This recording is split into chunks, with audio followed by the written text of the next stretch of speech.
Barangay LS 91.1 Podcast. Barangay LS 91.1 Podcast. Ang drama ng buhay, ang drama ng barangay. Radyo, nobela.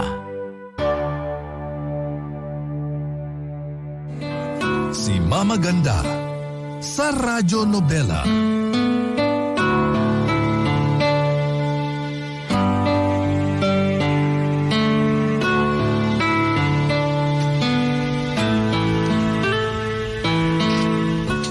Malaki ang responsibilidad.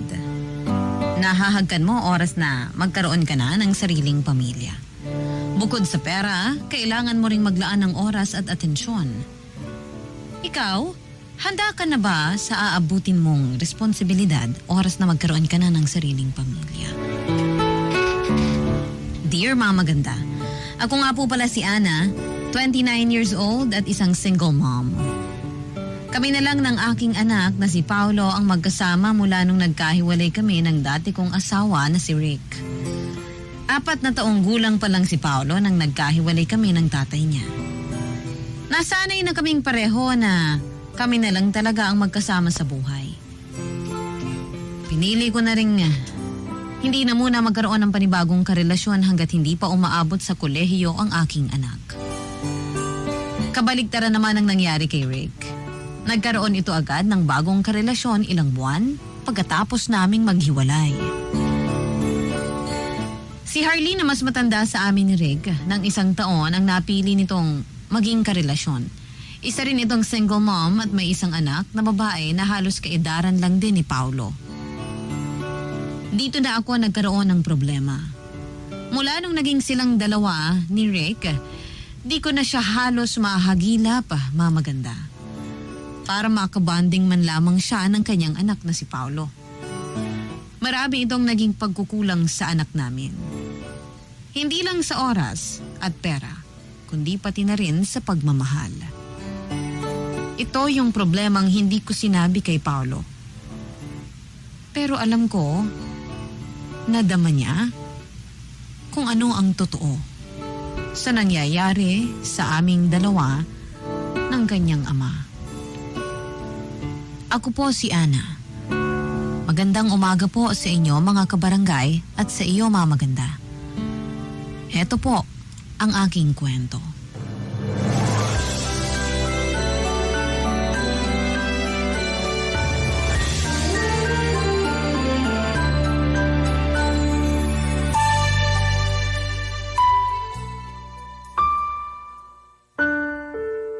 Ano ba yan? Ring lang ng ring, hindi man lang sagutin. Pag ikaw talaga sumagot, rat-rat ka sa akin. Isang beses na lang. Pag ikaw hindi talaga sumagot.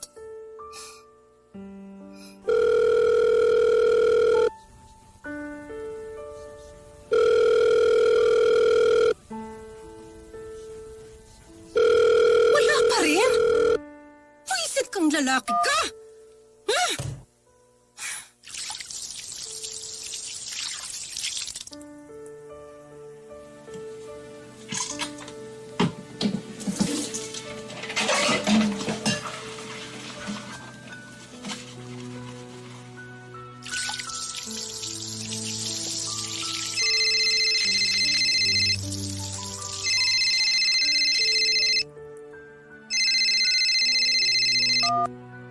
Oh, mabuti naman nagparamdam ka na.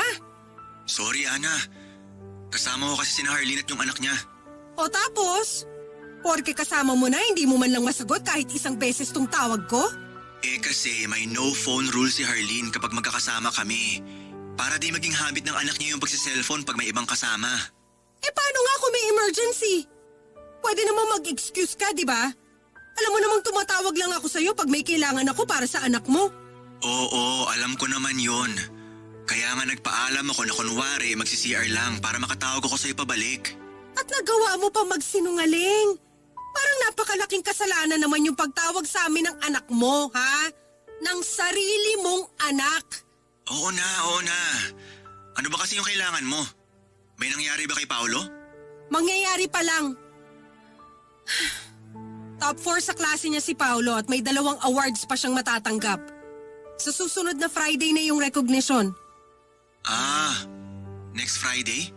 Yang ganyang tanong mo parang alanganin ka na naman ah.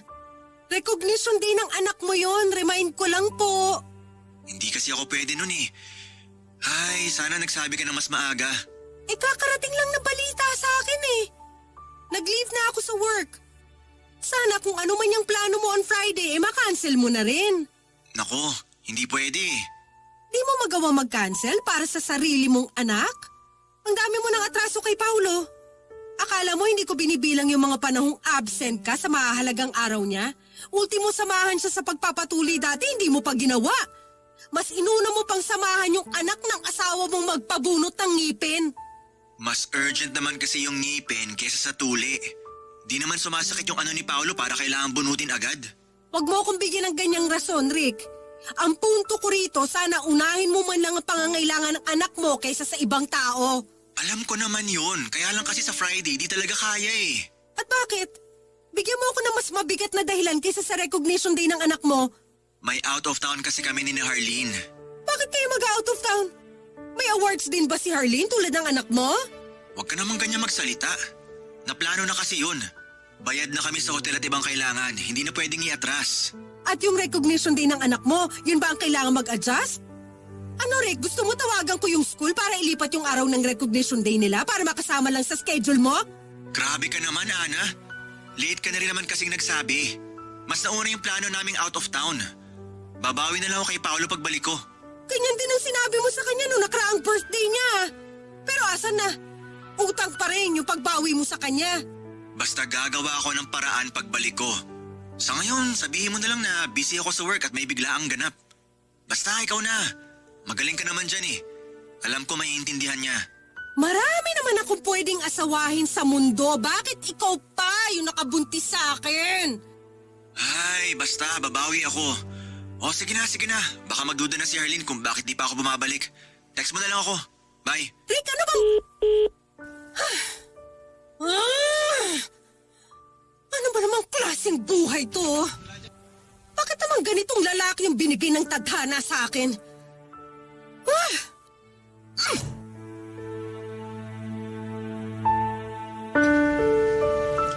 Nakabasag ako ng ilang plato sa sobrang inis ko kay Rick. Nakaramdam ako ng selos sa bago niyang pamilya. Hindi dahil mahal ko pa siya, kundi dahil mas may oras ito para sa kanila kaysa sa sarili niyang anak, na si Paolo. Nalungkot ako habang nag-iisip kung ano ang pwedeng idahilan kay Paolo. Pwede ko namang sabihin noon ang totoo na busy si Rick sa bagong pamilya niya. Pero ayokong masaktan ang aking anak.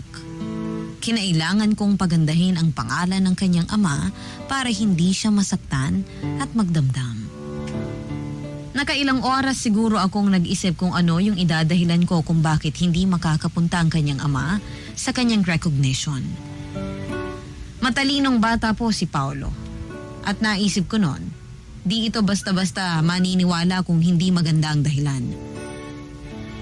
Nang dumating na ito sa bahay, mas lalo akong nasaktan nang ibinungad nito agad sa akin ang excitement na makita niya ang kanyang ama. Nakaramdam tuloy ako lalo ng inis kay Rick. Naisip ko, paano kaya nakakayanan ni Rick na baliwalain yung ganitong klaseng pagmamahal ng anak niya sa kanya?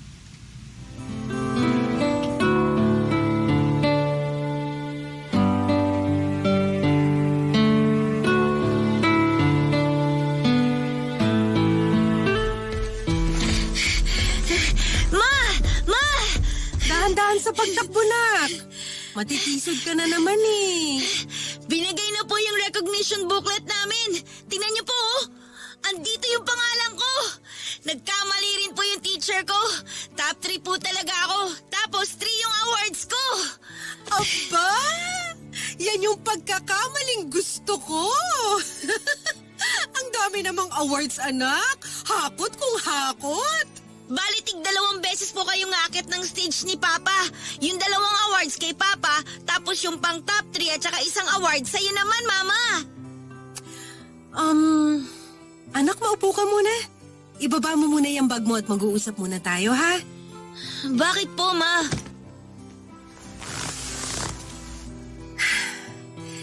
Hindi kasi pwede ang papa mo sa Friday eh.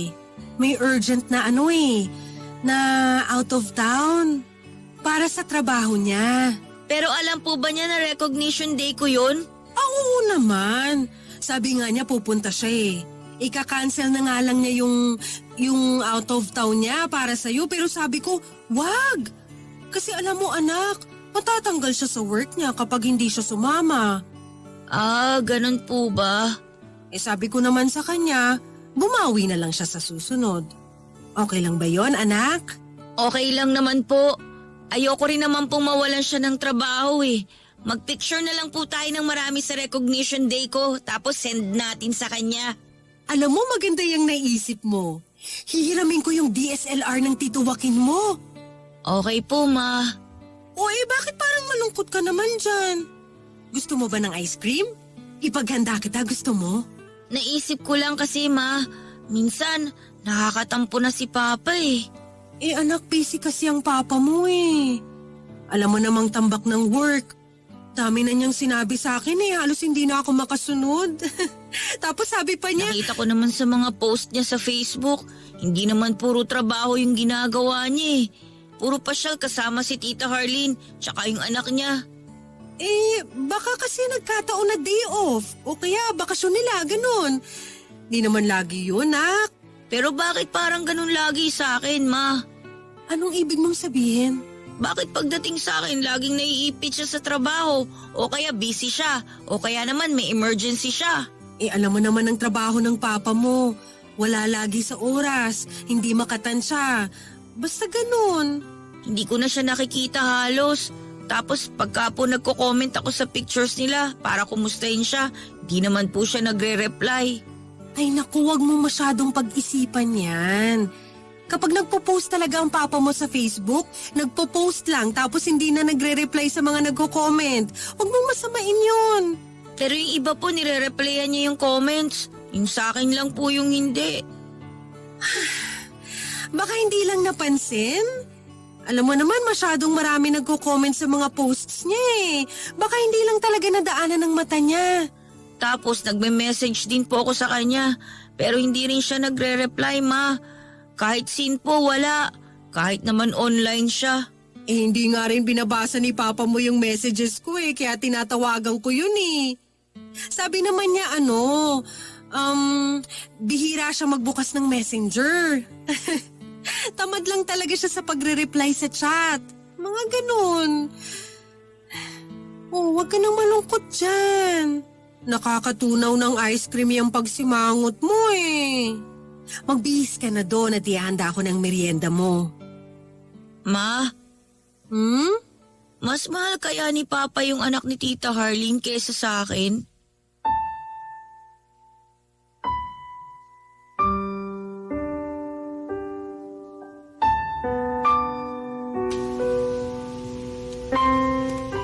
Hindi ako nakasagot sa tanong na yon ni Paulo sa akin. Naisip ko na rin itanong yon dati. Pero alam ko na rin naman ang sagot. Mas pinili ko na lang na suluhin ang tanong na yon para hindi na gaanong masakit. Naintindihan ko kung nakaramdam ng dampo at sama ng loob ang anak naming si Paulo sa kanyang tatay. Dahil ganun po lagi. Hindi siya lagi available. Pero kung titingnan mo naman at magpapakatotoo ako, lahat ng oras niya ay na kay Harleen at nasa anak nito. Nainis ako lalo nung nakita kong nawalan ito ng gana sa pagkikipag-usap sa akin. Pati ako nadamay dahil sa pagiging walang kwentang ama ni Rick. Napaka-irresponsableng tao ni Rick. Ito ang totoong dahilan kung bakit kami nagkahiwalay dati. Naging mabilis lang ang lahat. Wala pang 6 na buwan kaming magkarelasyon nang nabuntis ako nito. Nang problema ako kasi di ko talaga gustong seryosohin yung sa amin pero nakargahan na ako nito. Kung di naman ako nito nabuntis, di naman sana ako pumayag na maikasal dito dahil sa pamimilit ng magulang ko. Sinabi ng mga magulang ko na malaki ang magiging habol ko kung kasal kami. At sinunod ko nga iyon. Di para sa akin, kundi para sa anak namin. Nagkahiwalay din naman kami. Pero di ko pa nagagamit ang karapatan ng anak ko laban sa pagiging irresponsable nito. Naisip ko, kailangan ko pang magtimpi ng konti. Pero kapag sumobra pa ito, at mukhang sumusobra na mamaganda, hindi po ako magdadalawang isip na gamitin ang kapangyarihan ko.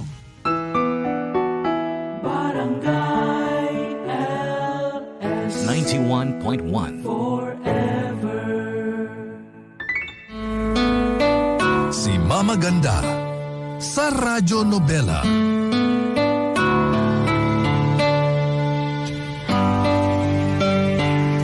Sa akin po nakatira si Paolo at ito ang naging setup namin ni Rick. Nangako itong magpapadala ng pera para sa pangangailangan ng anak namin. Mula sa mga luho nito hanggang sa mga kailangan niya sa eskwelahan. Napag-usapan din namin na tuwing Biyernes ng gabi hanggang Sunday ng hapon ay magsistay si Rick sa bahay. Nung una sumusunod naman ito sa usapan. Pero nung naging sila na ni Harleen, biglang nagbago ang lahat. Na-stress ako sa pakikipag-usap kay Rick dahil hindi na ito sumusunod sa napagkasunduan. Naging bihira na kung makipagkita sa kanyang anak. Nag-aaway pa nga kami dati nung nakakaramdam na ako na parang may iba na siyang pinapriority. Tuwing weekend, hindi na ito sumusunod sa schedule na pakikipag-bonding sa aming anak. Marami pa ako naging problema kay Rick sa pakikitungo nito sa kanyang anak. Ginawa ko ng lahat ng paraan para malusutan iyon. Para kahit paano ay maganda naman o maganda pa rin ang pangalan niya sa aming uniko iho. Inako ko na po halos lahat ng kailangan ni Paolo pero nang sumapit ang pandemya, kinailangang makabili ng laptop para kay Paolo. At dahil gipit ako, lumapit ako kay Rick. Tulad ng dati, nabigo na naman po ako sa paghingi ng pangangailangan ng aming anak.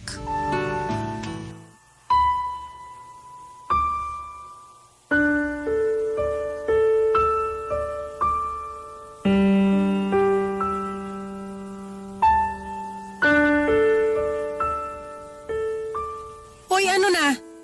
Puro ka scene sa Facebook ha. Hi, busy.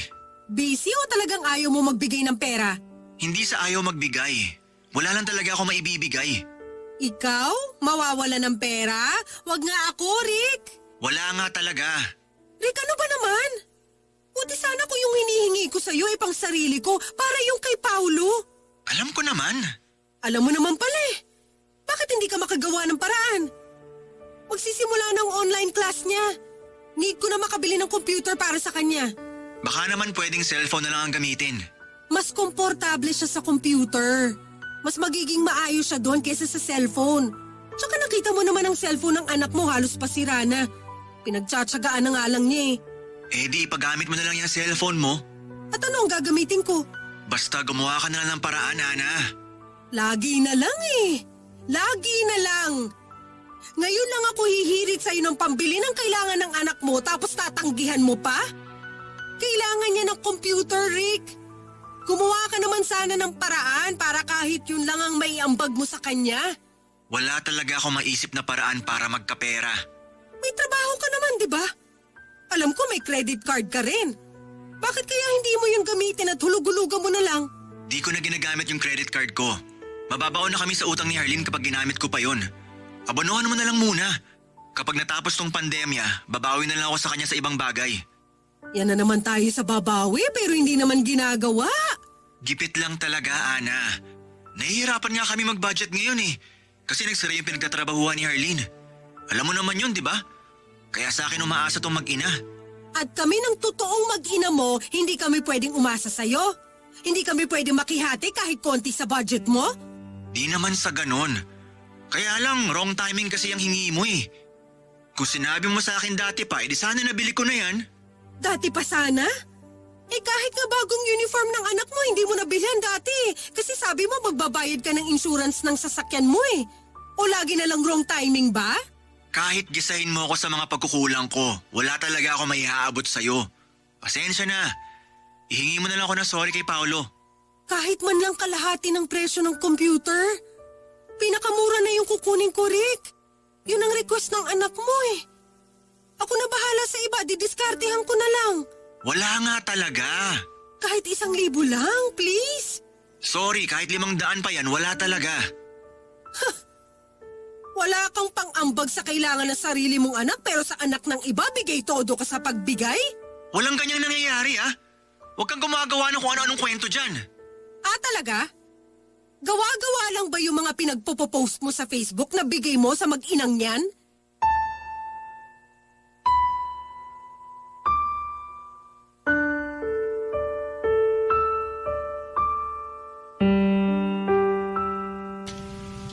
Hindi ko na po napigilan. Sinabi ko na ang mga nakita kong pinagpo-post nito sa Facebook. Hindi po kami friends ni Rick sa Facebook pero nakakapag-usap kami noon sa Messenger. Nalaman ko lang ang mga post nito dahil kay Paolo. Pinakita sa akin lahat ni Paolo ang mga post ni Rick kasama si Harleen. Naramdaman kong nainggit si Paolo, lalo na nung nakita niyang nag-post si Rick ng mga binigay nitong regalo para sa anak ni Harleen. Na-bad trip din ako noon pero kinalma ko lang ang sarili ko. Mula nung nakilala niya si Harleen, hindi na ito nakakapagbigay ng oras at mga pinansyal na pangangailangan o material ng aming anak. Sinahod lahat ni Harleen papunta sa kanya ang mga bagay na dapat ay kay Paolo. Ang nakikinabang ay sila ng anak niya. Akala ko noon makakapagtimpi pa ako pero di ko na rin talaga kinaya, Mama Ganda. Nainis ako na pinagdadamutan niya ang sarili niyang anak. Na mahal siya. Nilahad ko sa kanya lahat ng mga nakita kong maluluhong post niya sa Facebook. Nagulat ito dahil akala niya hindi ko malalaman dahil hindi kami friends sa Facebook, Mama Ganda. Sinumbat ko isa-isa lahat ng mga nakita kong pinagpo-post niya. Sinabi ko na rin na kahit yung mga nabalitaan kong iba pang mga bagay o mga out of town na pinagkakagastusan niya, na ipinagpapalit niya sa panahon na sana ay para sa anak naming si Paolo.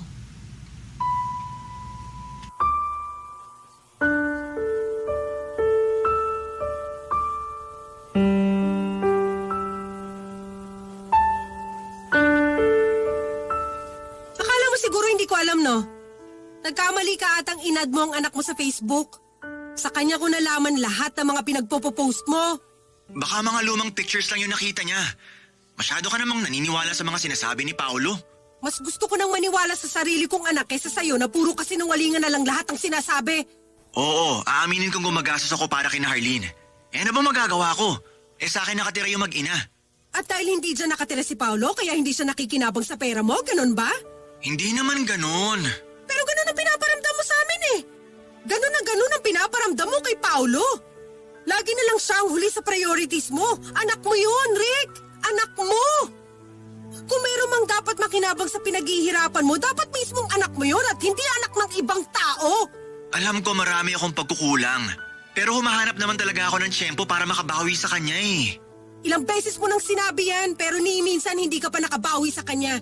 At ngayon nagdagdag ka na naman ng kasalanan sa anak mo. Kailan ka makakabawi, ha? Sige nga. Kapag nakalimutan na niyang may ama siya? Gipit lang kasi talaga. Oh, come on, Rick. Alam mong hindi lang pera ang sinasabi ko dito. Oras, atensyon, at pagmamahal. Ni isa doon wala kang binigay. Sinusubukan ko naman ah. Kung sinusubukan mo, hindi tayo hahantong sa away na to. Ikaw lang naman kasi itong mahilig makipag-away. Nakikipag-away ako para sa karapatan ng anak ko. Gagawa ako ng paraan. Yan na lang ulit? Gagawa ng paraan? Tapos bukas makalawa makakalimutan mo na naman yan? Bukas makalawa may makikita na naman bagong post mo si Paulo. Ano kaya yun? Pwedeng bumili ka na naman ng bagong alahas ni Harleen o kaya bagong bag. Wow! Pwede rin nag-out of town kayo para makapag-beach ang anak niya. Kasi yun ang gusto ng anak ni Harleen, di ba? Baka naman sa susunod may family picture na naman kayong ipopost habang magkakasama nagpipiknik sa Tagaytay. Ano pa? Ano pa ba yung dapat abangan ng anak mo sa Facebook mo? Ano? Wala na akong ibang masabi kundi sorry. Alam ko lately marami na nga akong mali at nagpatong-patong na. Rick, hindi lang nagpatong-patong lahat ng pagkakamali mo sa anak mo. Paghuhuna lahat. Maawa ka naman.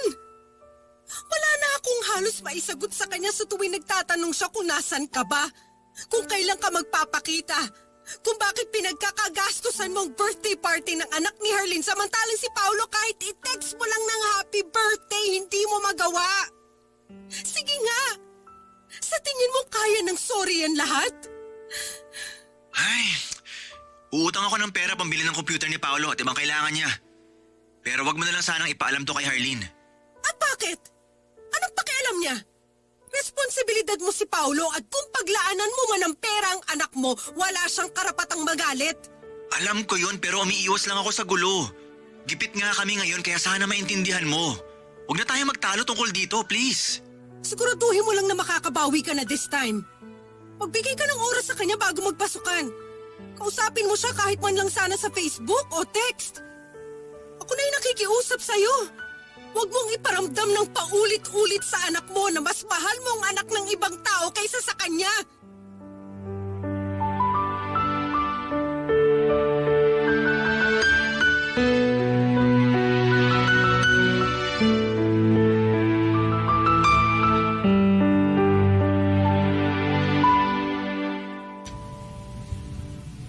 Inasahan kong sa pagkakataong yon, totoo na ang pangako ni Rick. Natuwa naman ako kahit papaano dahil bilang ina, nakikita ko na parang nagsisisi na po si Paulo. Sana ito toong na-realize niya ang mga dapat niyang ma-realize bilang ama. Dapat pala sinabi ko na ang lahat nung una pa lang para hindi na naipon yung sama ng loob ko. Naisip ko rin, baka kung sakaling inamin ko na sa kanya lahat ng sama ng loob ko at ng anak niya, baka dati pa ito bumawi. Binalita ko kaagad kay Paulo ang pinangako ng tatay niya. Natuwa ito ng sobra at talagang inasahan niyang tutupad ang tatay niya. Di na halos natanggal ang ngiti sa labi ni Paulo nang sinabi ko sa kanya na pinag-usapan namin ni Rick. Binawas ko dun siyempre, yung naging pagtatalo namin.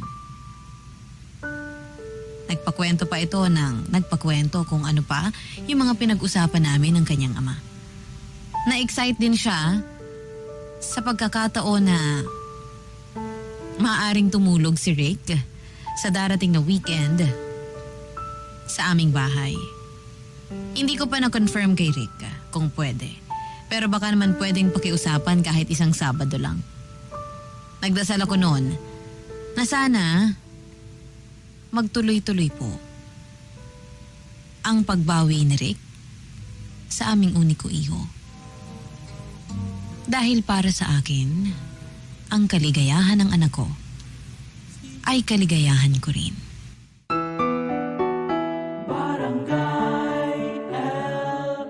In Lucena, 91.1. Si Mama Ganda sa Radyo Nobela.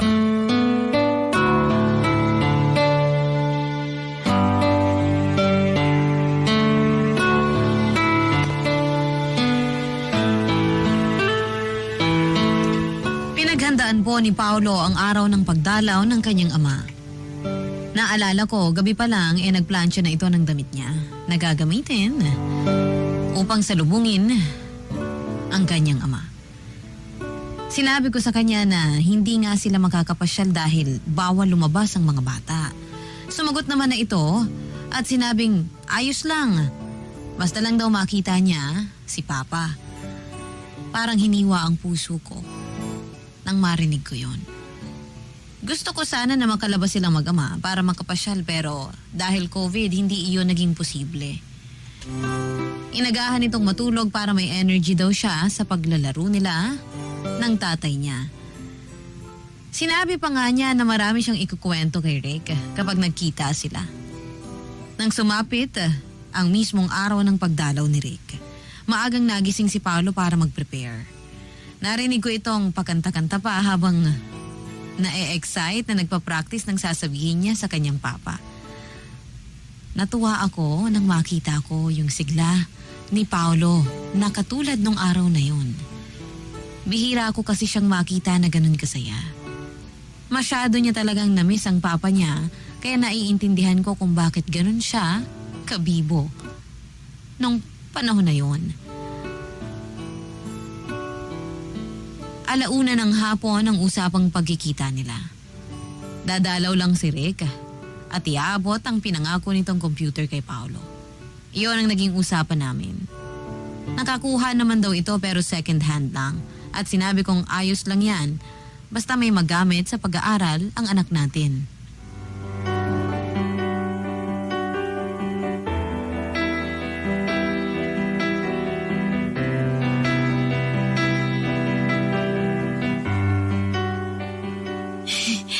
May balbas pa kaya si Papa? Malalaman natin mamaya. Bakit hindi pa ba siya nagpo-post ng bagong picture niya sa Facebook? Hindi pa po eh. Siguro nag-shave na po siya ng balbas kasi hindi bagay sa kanya yung may balbas eh. New look ng tatay mo yun eh. Tsaka dun siya komportable. Ipapakita ko po pala sa kanya tong mga card ko dati, Ma. Hindi pa kasi niya to nakita eh. Akala ko ba pinicturan mo na yan at sinend mo sa Facebook niya? Nasend ko na po pero hindi naman niya nasisin eh. Busy po siguro. Mas maganda ipakita ko ng personal ngayon. Pati po itong mga... yung mga activities ko sa school dati. Hinanap ko pa po yung mga perfect scores ko para maging proud siya sa akin. Halika nga, ikikiss nga kita. Halika. Kahit hindi pa perfect ang scores mo dyan, siguradong proud pa rin si Papa mo sa'yo. Lalo na ako, no? Sana nga po, Ma. Sana talaga proud siya sa akin, no? Nakwento ba niya sa'yo nung nag-usap kayo nun? Oo. Oo naman. Lagi kang araw niyang binibida doon sa mga kakilala niya. Talaga po? Ako rin eh. Sinabi ko nga po sa mga kaklase ko na magandang trabaho ni Papa sa bentahan ng cars. Pero hindi naman sila naniwala. Hindi naniwala mga kaklase mo? Opo, hindi sila naniwala na may Papa ako. Pero ngayon maniniwala na sila kapag nakapag-selfie na ako kay Papa. Kaya nga hindi ko pa binalik tong DSLR ng Tito Joaquin mo eh. Para magamit natin mamaya. Para maganda ang kuha nyo. Magandang i-post sa Facebook. Yay! Ay, Ma. Teka, pwede bang habang hinihintay natin si Papa, umorder na tayo ng food? Meron po akong inipong pera dito. Panglabas sana natin kapag may time na si Papa. Pero gamitin na lang natin na pang-deliver ng food. Sabay-sabay na lang tayong kumain, Ma. Inipon mo to? Opo. Galing dun sa mga baon ko. Tapos minsan nagtuturo ako sa mga kaklase ko sa assignment sa math. Ayun, binibigyan nila ako ng konting pera. Ang dami naman ito, anak. Pwede namang ako na lang ang bumili ng food natin. Itago mo na lang to para may pangbili ka ng laruan mo. O kahit anong food na gusto mo. Hindi, Ma. Inipon ko po talaga yan para panglibre ko sa inyo ni Papa kapag nakita na po tayong tatlo. Dumami lang po kasi naipon po talaga. Ang tagal ko kasing hindi nakita si Papa eh. Teka ha, tatawagan ko lang si Papa mo ha. Sandali lang.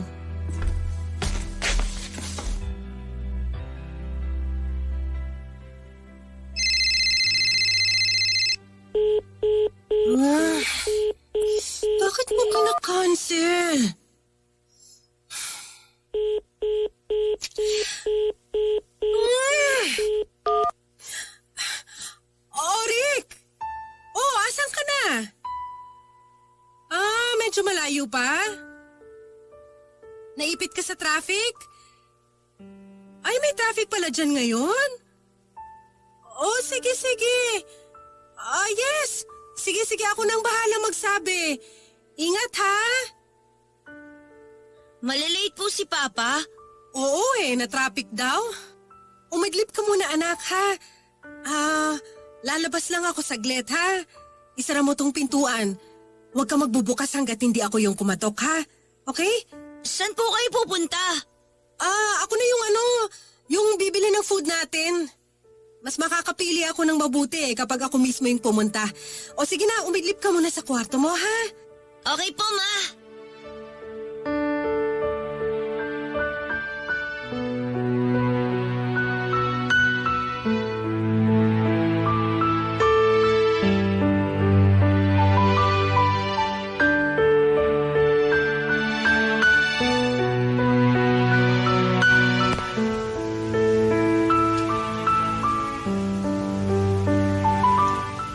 Nanginginig ako noon sa galit na sinugod ang bahay ni Rick.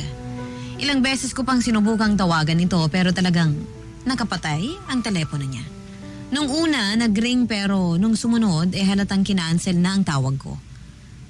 Chinek ko ang Facebook niya para i-message siya. Pero nalaman kong nakablock na pala ako. Mas lalo ako nagalit kaya naman sinabi ko kay Paolo na lalabas muna ako pero hindi niya alam na susugurin ko ang kanyang ama. Nang makarating ako sa bahay nila, napansin kong andon ang kotse niya. Sinilip ko kung may tao at nakita ko ang asawa niyang, si Harleen, na may inaasikaso sa kusina.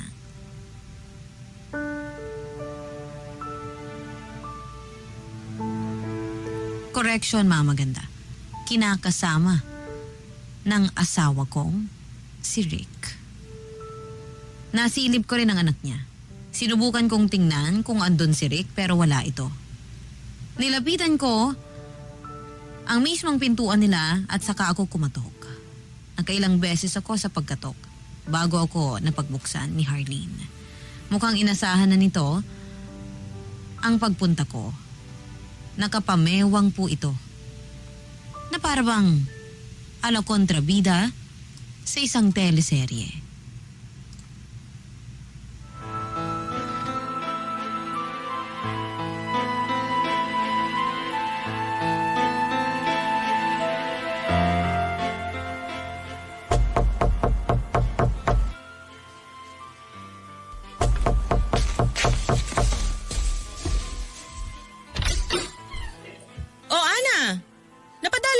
Bigla. Asan ang asawa kong si Rick? Asawa ko na yun ngayon. Kami nga yung magkasama sa iisang bahay, di ba? Ikaw naman? Kami ang kasal. Baka gusto mo isampal ko sa yung marriage contract namin. Tama nga si Rick, no? Matapang ka talaga, parang manok na panlaban sa sabungan. Hindi ako pumunta rito para makipag-away sa'yo. Kailangan ko makausap si Rick dahil may usapan kami ngayon. Teka naman sa usapan, sandali ha? Anong usapan? Bakit hindi ko alam yan ako yung may bahay niya? Wala ka nang pakialam doon. Para to sa anak namin at uulitin ko, wala ka nang pakialam doon. Uy, huwag ka naman masyadong matapang. Andito ka kaya sa bahay ko. Remind ko lang ha. Palabasin mo na lang dito ang asawa natin para makausap ko na. Pwede na ba? Ano pa bang kailangan mo marinig sa akin para sumunod ka na? Bumalik ka na lang siguro sa susunod na araw kasi bagsak na bagsak yung katawan eh. Tulog pa. Napuyat kasi kagabi. Paanong tulog pa may usapan kami ngayon na dadalawin niya si Paolo? Tsaka imposibleng bagsak na bagsak ang katawan niyan. Kinakancel niya yung tawag ko eh. Ay, pasensya na ha. Ako yung nag-cancel. Kasi naman, naiistorbo yung tulog niya eh. Tulad na lang ng sinabi ko kanina. Napuyat yon kasi nag-movie marathon kaming pamilya kagabi. Sorry na lang uli ha. May gusto ka bang sabihin sa kanya? Kung may sasabihin man ako sa kanya, ako na mismo ang gagawa nun. Ipaharap ko sa akin yung lalaking yan ngayon din. Kung makapag-utos ka naman, akala mo binabayaran mo bawat segundo ng kaharap mo? Huwag kang ganyan. Bumalik ka na lang sa susunod. Ngayon na! Nag-aabang ang anak ko na makasama siya. Huwag niyang bibiguin ulit ang anak ko. Maawa naman kayo. Puro kayo na lang ang lagi nakikinabang ng dapat para sa anak ko. Aba, bakit kami ang sisisihin mo dyan? Kusang binibigay ni Rick ang mga yun sa amin kasi, syempre, mahal niya kami. At At pinapalabas mong hindi niya mahal si Paolo? Well, ikaw ang nagsimulang magsabi niyan. Labas na ako dyan. Bibigyan kita ng pagkakataon para sumunod. Tatawagin mo ba si Rick palabas dito o ako mismong susugod dyan sa loob ng bahay niyo? Madali ka lang naman kasuhan ng trespassing kung ginawa mo yun. At madali ka rin kasuhan bilang ako ang legal wife. Sa tingin mo natatakot ako? Hindi po. Alam kong ipagtatanggol ako ni Rick dahil ako ang mahal niya. Kami, ng anak ko, ang mahal niya. Ang tinuturing niyang pamilya. Ngayon palang matakot ka na. Kasi kahit anong pagtatanggol sa'yo ng Rick na yan, ako pa rin ang ipagtatanggol at kakampihan ng batas. Kami ng anak ko. At kayo mga kabet, ha! Saan kaya kayo pupulutin? Matapang ka, kala mo kung sino ka? Kaya ka hiniwalayan ni Rick dahil sa ugali mong yan. Hoy, Harleen, ano ba yan? Tama na! Excuse me? Ako ang nakipaghiwalay dahil walang balls yung lalaking yan. Pweh! Ana, tama! Ngayon lang ako napuno ng ganito, Rick!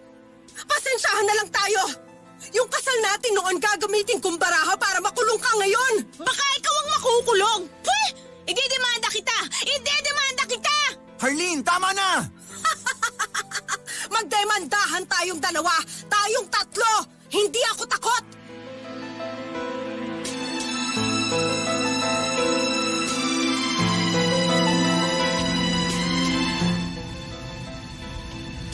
Nilapit ko sa aking abogado ang tungkol kay Rick. Malaki ang chance ako noon na manalo lalo't marami akong proof ng pang-abandona ni Rick kay Paolo. Natakot si Rick noon nang nalaman niyang handa na akong magdemanda. Nilapitan ako nito at humingi ng tawad. Hindi ko siya pinatawad, Mama Ganda. Dahil nasagad ako. Di ko rin pinalapit muna sa kanya si Paolo hanggat hindi pa na ifa-finalize ang planong demanda ko. Desidido na ako na habulin ang karapatan ng anak ko. Pero pinigilan ako ni Paolo. Nagmakaawa noon si Paolo at sinabing ayaw niyang makulong ang tatay niya. Hindi makatulog noon sa kakaiyak ang anak ko nang malaman niyang ang demandahang magaganap sa pagitan ng kanyang mga magulang. Sobrang hirap po para sa akin, Mama Ganda. Dahil napakabuting anak ni Paolo. Upang dumana siya ng ganitong pasakit mula sa kanyang mga magulang.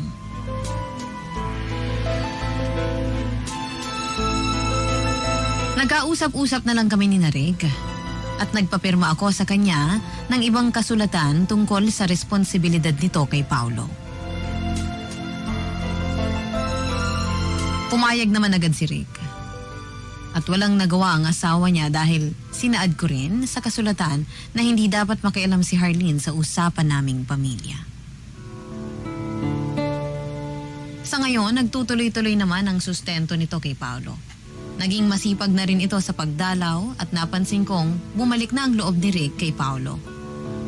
Masaya na ako sa nangyayari at hindi na umabot sa malaking gulo. Maliban na lang kay Harleen na di matanggap na makakahati na niya si Paula sa oras, pera at pagmamahal ni Rick. Pero tulad nung nabanggit ko kanina, hindi dapat ito makialam sa aming pamilya.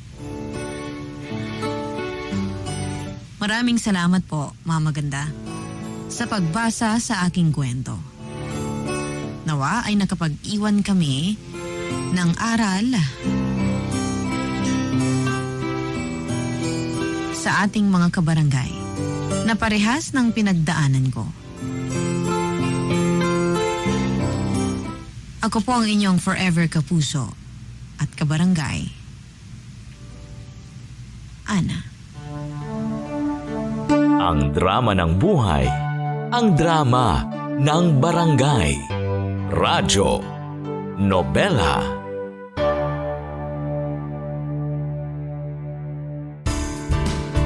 Hello mga kabarangay! Nagustuhan mo ba ang itinampok na kwento natin ngayon? Huwag kakalimutan na i-follow ang Barangay LS Nari 1.1 Podcast at ang iba pa naming social media accounts. Huwag din kakalimutan ang pakikinig sa Barangay LS Nari 1.1 Forever!